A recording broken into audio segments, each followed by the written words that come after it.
এই মৃত্যু রহস্য উদ্ঘাটন করতে গিয়ে আরেকটা বড় রহস্য সামনে চলে এসেছে আজকের দিনে। সরকার চেয়েছিল যে টোটালটার অ্যাবসান করিয়ে দিতে। আমি বারবার এটা বলে এসেছি, সঞ্জয় রায়কে সরিয়ে দেওয়া মানে বা সঞ্জয় রায়কে ফাঁসি দেওয়া মানে টোটাল প্রসিডিওরের মধ্যে জিনিসটা অ্যাবসান করে দেওয়া। কেন সঞ্জয় রায় মেন অ্যাকিউজ নয়, সঞ্জয় রায় অ্যাকিউজড, কিন্তু তাকে চালনা করা এটা একটা অর্গানাইজ ক্রাইম।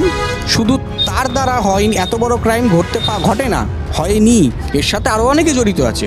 আমি বিগত দিনেও বলেছি, আপনারা আরজি করে যারা পিজিটি আছে তারা পরিষ্কার জানে সেই রাতে কোন পিজিটি, সিনিয়র পিজিটি বেরিয়ে গেছিল, এর সাথে কোন এমএলএর ছেলে জড়িত, যে বর্তমানে ইন্ডিয়ার বাইরে, সবাই সব জানে।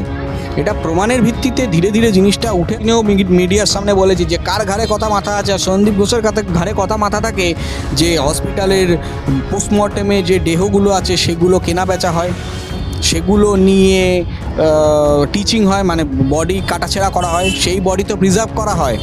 তার সাপ্লিমেন্টারি চার্জশিট সোয়ানসো অভিষেক ব্যানার্জি নাম আসছে অন্যান্য মামলাতে, এবং যত সমস্ত খবর যা সমস্ত বেরোচ্ছে বা যা সমস্ত দেখা যাচ্ছে যে গ্রিন করিডোর করে শিক্ষা দুর্নীতির টাকা, চাকরি দুর্নীতির টাকা আসতো, সেই টাকা এসেছে, সেই টাকা রিসিভ হয়েছে।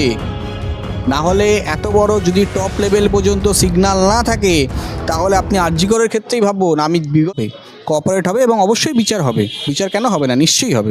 আরজি কর মামলায় সুপ্রিম কোর্ট যে শুনানি চলছে সেটা নিয়ে কালকে যে সুপ্রিম কোর্ট রায়টা দিয়েছে সেটা নিয়ে আমাদের একটু বলুন। আরজি কর মামলাতে যে ex chief justice dy Chandrachud sir উনি যেটা রেখেছিলেন, সুমোটোটা রেখে দিয়েছিলেন, সুমোটো মামলা for rape and murder case ইস্যুতে।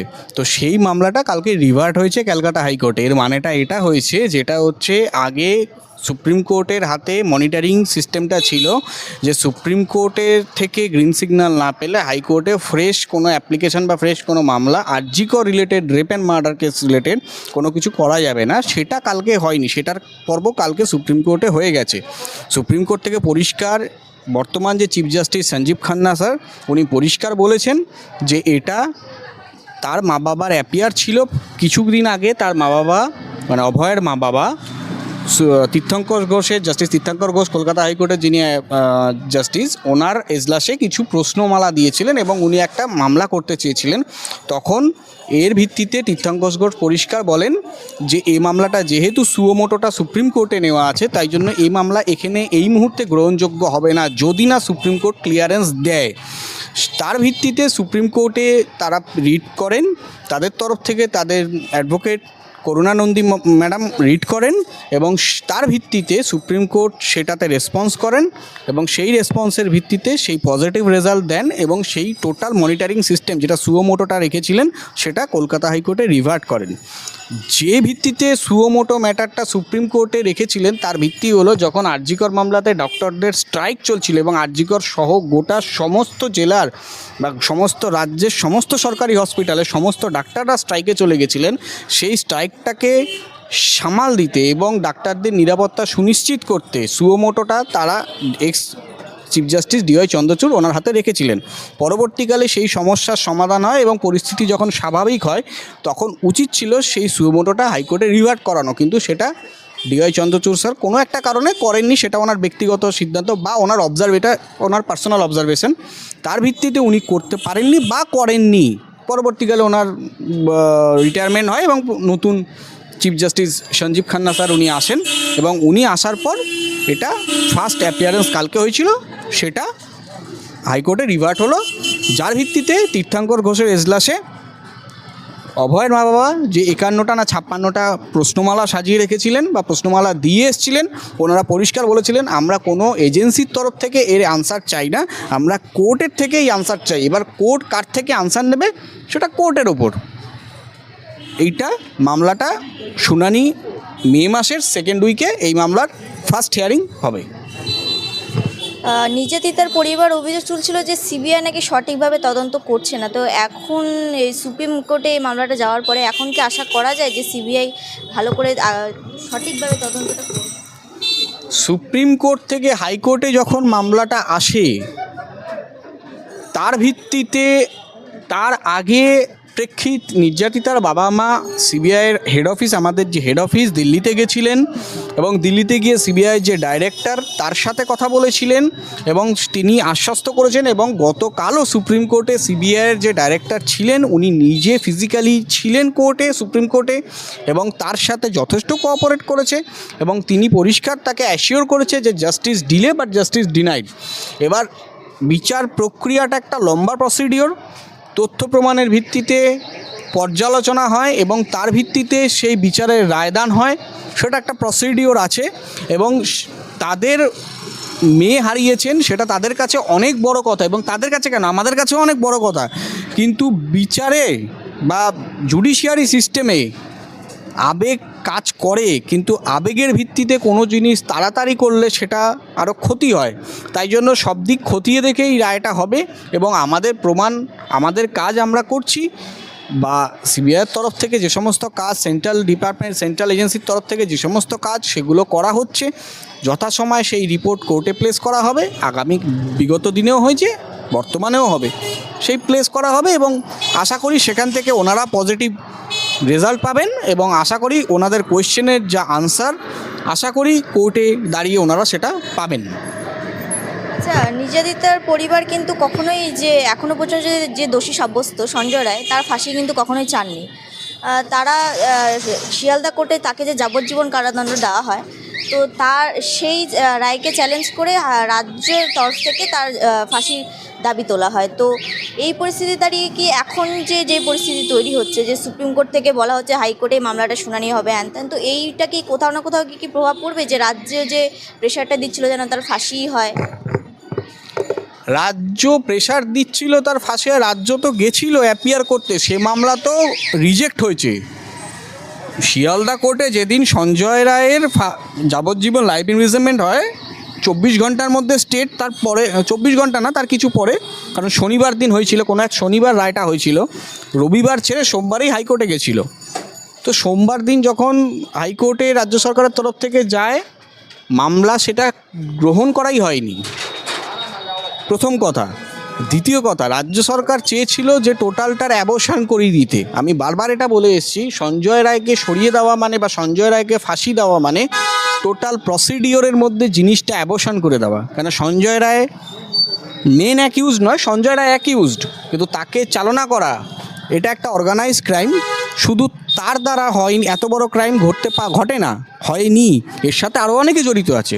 আমি বিগত দিনেও বলেছি, আপনারা আরজি করে যারা পিজিটি আছে তারা পরিষ্কার জানে সেই রাতে কোন পিজিটি, সিনিয়র পিজিটি বেরিয়ে গেছিল, এর সাথে কোন এমএলএর ছেলে জড়িত, যে বর্তমানে ইন্ডিয়ার বাইরে, সবাই সব জানে। এটা প্রমাণের ভিত্তিতে ধীরে ধীরে জিনিসটা উঠে আসবে, উঠে কিছুটা এসছে রাফলি, আরও বোল্ডলি সেটা উঠে আসবে উইথ প্রপার এভিডেন্স। আমরা কুলতলির ঘটনায় দেখেছিলাম যে সেখানে নাবালককে মূল অভিযুক্ত বলে ধরা হয়েছিল এবং তাকে 52 দিনের মাথায় সাজা ঘোষণা করা হয়েছে এবং নাবালক হিসেবে তাকে তো রিমান্ড হোমে পাঠানো উচিত ছিল। তো এরকম একটা ঘটনা কেন? এটা কোথাও গিয়ে মনে হয়েছে পুলিশ কাউকে আড়াল করতে গিয়ে আসল দোষীকে আড়াল করে যে দোষীকে ধরা হয়েছে সে দোষী নয়, আমার কোথাও গিয়ে মনে হয়েছে, এটা আমার পার্সোনাল অবজারভেশন। তার কারণ যদি সেটা 16-17 বছরের ছেলেই হয়, তার ভিত্তিতে কোর্টে কী এভিডেন্স এলো সেটা কিন্তু কেউ জানলো না। কোর্টে কোনো এভিডেন্স বারুইপুর কোর্টে দেওয়া হয়নি এবং বারুইপুর কোর্টের অনেক কিছুই অসম্পূর্ণ, যেটা পরবর্তীকালে হাইকোর্টে আমরা যখন দেখি সেটা চ্যালেঞ্জ হয়। সেই রায়টা হাইকোর্ট থেকে সেই কাগজ বারুইপুর কোর্টে আবার পাঠিয়েছে যে সেটাকে প্রপার ওয়েতে ঠিকঠাক করে আবার হাইকোর্টে পাঠানোর জন্য। যদি সেটা প্রপারলি সেই রায়টার মানে সেই এভিডেন্স যদি প্রপার হতো, বা পুলিশ যদি সিডিআর মানে কেস ডায়েরি যেটা আমরা বলি সিডি, সেই কেস ডায়েরি বা এভিডেন্স যদি সেটা ঠিকঠাক হতো, তাহলে তো হাইকোর্ট থেকে বারুইপুরে রিভার্ট হতো না সেই বারুইপুরের রায়ের কাগজ, যেটা ঠিকঠাক করে আবার আপনারা হাইকোর্টে নিয়ে আসুন। এটা পরবর্তীকালে দেখা গেছে হাইকোর্টে যখন চ্যালেঞ্জ হয়েছে সেই কাগজ বারুইপুর কোর্টে আবার রিভার্ট করিয়েছে, আর রিভার্ট করানোর পরে এখন পর্যন্ত হাইকোর্টে যায়নি। আমার কাছে যতদূর খবর আছে সেটা হাইকোর্ট পর্যন্ত এখন পর্যন্ত পৌঁছয়নি, কিন্তু বারুইপুর কোর্টে পৌঁছে গেছে সেই কাগজ। এবার সেটার হয়তো কোনো রকমভাবে জোড়াতাপ্পির কাজ চলছে। মেন অ্যাকিউজ যে তার মা বাবার কথায় আনিউন না কি একটা সে একজন পঞ্চায়েতের মেম্বার না কি এরকম, তৃণমূলের কোনো একজন রুলিং পার্টির কোনো একজন মেম্বার, আমার এই মুহূর্তে নামটা মনে পড়ছে না, তার মা বাবার কথা যদি সেটা সত্যি হয় তাহলে তাকে জিজ্ঞেস করুক, তার থেকে ডিএনএ স্যাম্পেল নিক। এগুলো তো প্রসিডিওর আমরা আরজি করের ক্ষেত্রে দেখেছি, কলকাতা পুলিশে বা বেঙ্গল রাজ্য পুলিশে প্রপার ওয়েতে হয়নি, এবং সেটা বিচারের মানে বিচারপতি ছত্র ছত্র সেই জিনিস লিখেছে। তার যে বিচারপতি যে রায়ের পাতা, সেই রায়ের পাতাতে আপনারা দেখতে পাবেন যে পরিষ্কার ছত্র ছত্র লেখা যে প্রপার ওয়েতে সে মেনটেন করে ডিএনএ স্যাম্পল প্রিজার্ভ হয়নি, কিছু হয়নি, এগুলো প্রপার ওয়েতে হয়নি। সেটা কেন হচ্ছে না? কিন্তু তার মানে কি বলতে চাইছেন police department efficient police officer নেই? অবশ্যই এফিশিয়েন্ট পুলিশ অফিসার আছে, যারা টপ লেভেলে বসে আছেন তারা প্রত্যেকে এফিশিয়েন্ট, কিন্তু তাদেরকে কোনো জায়গায় বাধার কাছে নথি স্বীকার করতে হচ্ছে, চাপের কাছে নথি স্বীকার করতে হচ্ছে, তারা হয়তো বাধ্য হয়ে এটা করতে বাধ্য হচ্ছে। তাদের সেটা বলতে পারবো না, তাদের ওপর একটা ইনভিজিবল প্রেশার কাজ করছে, এবং প্রেশার কাজ করছে বলেই তারা এটা করতে বাধ্য হচ্ছে। তাদের চাকরিটা বাঁচাতে হবে, ট্রান্সফারটা বাঁচাতে হবে, তাই জন্য তারা বাধ্য হচ্ছে এটা করতে। না হলে প্রত্যেকটা পুলিশ অফিসার, প্রত্যেকে পুলিশ ডিপার্টমেন্টে সবাই সব জানে, কিন্তু করতে পারছে না, কোনো একটা কারণে করতে পারছে না। এটা বুঝে নিতে হবে কোন ইনভিজিবল প্রেশারের কাছে তারা নথি স্বীকার করছে। পুলিশ যদি নিজের দায়িত্ব পালন না করে, নিজের চাকরি বাঁচানোর জন্য, নিজের ট্রান্সফার বাঁচানোর জন্য, তাহলে সাধারণ মানুষ তাহলে কার উপর ভরসা করবে?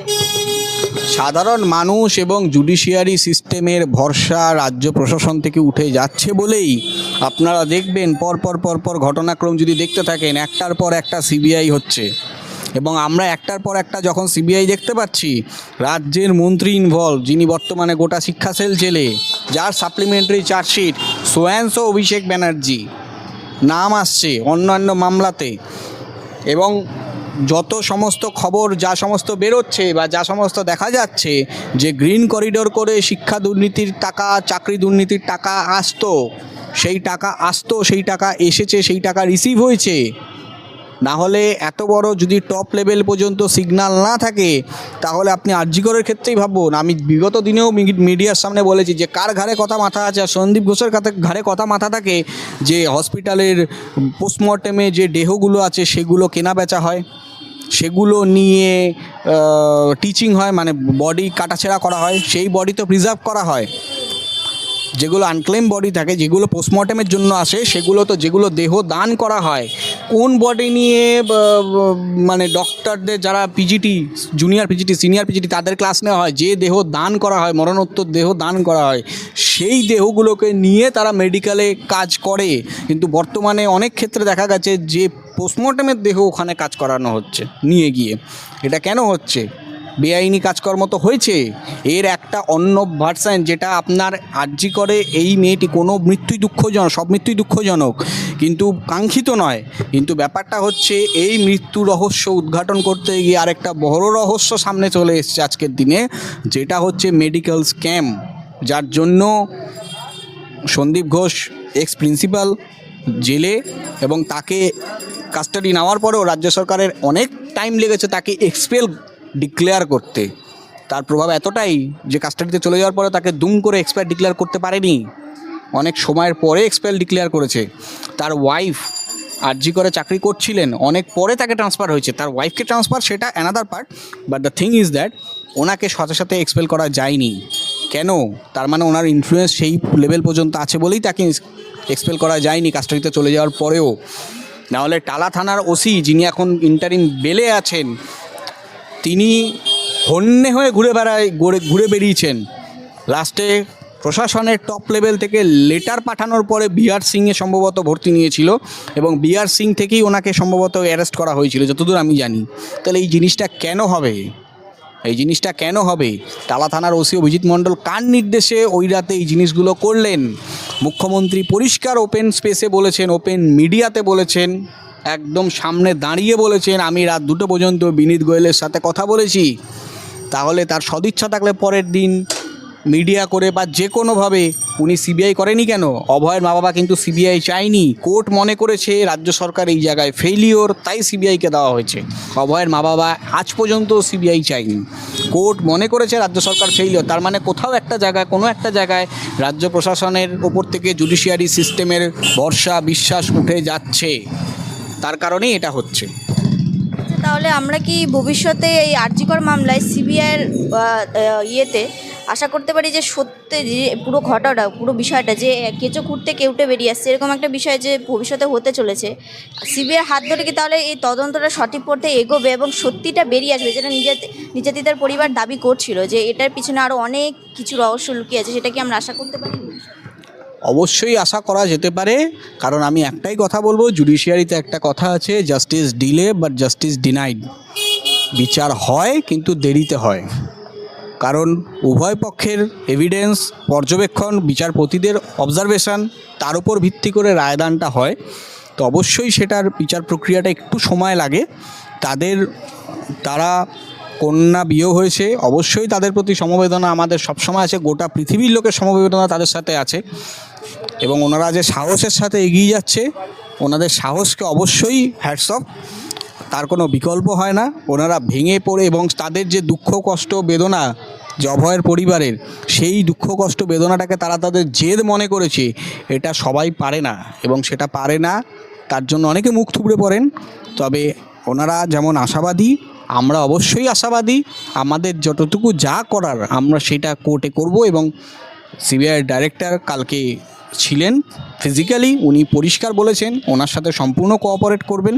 অবশ্যই হবে, কোঅপারেট হবে এবং অবশ্যই বিচার হবে। বিচার কেন হবে না, নিশ্চয়ই হবে।